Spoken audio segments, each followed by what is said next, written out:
Welcome to Shweta Raghu YouTube channel. ಇವತ್ತಿನ special evening snack ಆಗಲಿ ಇಲ್ಲ ಸೈಡ್ ಡಿಶ್ಗಾಗಲಿ ಮಾಡ್ಕೋಬೋದು. ತುಂಬ ಚೆನ್ನಾಗಿರುತ್ತೆ. ಇದು ಮಿರ್ಚಿ ಬಜ್ಜಿ ಮಾಡ್ತಾ ಇರೋದು.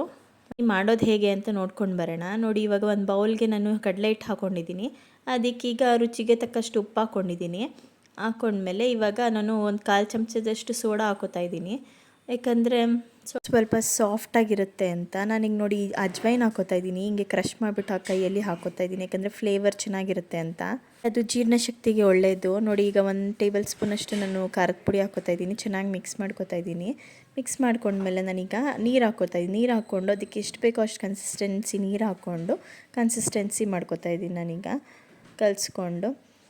ನೋಡಿ, ಈಗ ಇದು ತುಂಬ ತೆಳ್ಳಗೂ ಇರಬಾರ್ದು ಮತ್ತು ತುಂಬ ಗಟ್ಟಿಗೂ ಇರಬಾರ್ದು, ಒಂದು ಹದದಲ್ಲಿರಬೇಕು. ಒಂಚೂರು ಗಂಟಿಲ್ದಲೇ ನಾವು ಅದನ್ನು ಮಿಕ್ಸ್ ಮಾಡ್ಕೋಬೇಕು ಚೆನ್ನಾಗಿ. ನೋಡಿ, ಚೆನ್ನಾಗಿ ಮಿಕ್ಸ್ ಮಾಡ್ಕೋತಾ ಇದ್ದೀನಿ. ನಾನು ಇನ್ನೊಂದು ಸ್ವಲ್ಪ ನೀರು ಆ್ಯಡ್ ಮಾಡ್ಕೊಂಡು ಇನ್ನೊಂಚೂರು ಮಿಕ್ಸ್ ಮಾಡ್ಕೋತಾ ಇದ್ದೀನಿ. ಮಿಕ್ಸ್ ಮಾಡ್ಕೊಂಡ್ಮೇಲೆ ನಾನು ತೋರಿಸ್ತೀನಿ ಹೇಗೆ ಎಷ್ಟಿರಬೇಕು ಅಂತ ಕನ್ಸಿಸ್ಟೆನ್ಸಿ ಅಂತ. ನೋಡಿ, ಇಷ್ಟಿದ್ರೆ ಸಾಕು. ಮೆಣಸಿನ್ಕಾಯಿನ ಇದು ಮಾಡ್ಕೊಂಡು ಡಿಪ್ ಮಾಡ್ಕೊಂಡು ಹಾಕೋಕ್ಕೆ ಒಂದು ಕನ್ಸಿಸ್ಟೆನ್ಸಿ ಇರಬೇಕು. ನಾನಿವಾಗ ಬಾಣಲಿಯಲ್ಲಿ ಎಣ್ಣೆ ಇಟ್ಕೊಂಡಿದ್ದೀನಿ ಕಾಯೋಕ್ಕೆ.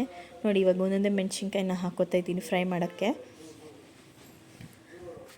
ತುಂಬ ಚೆನ್ನಾಗಿರುತ್ತೆ ಟೇಸ್ಟು.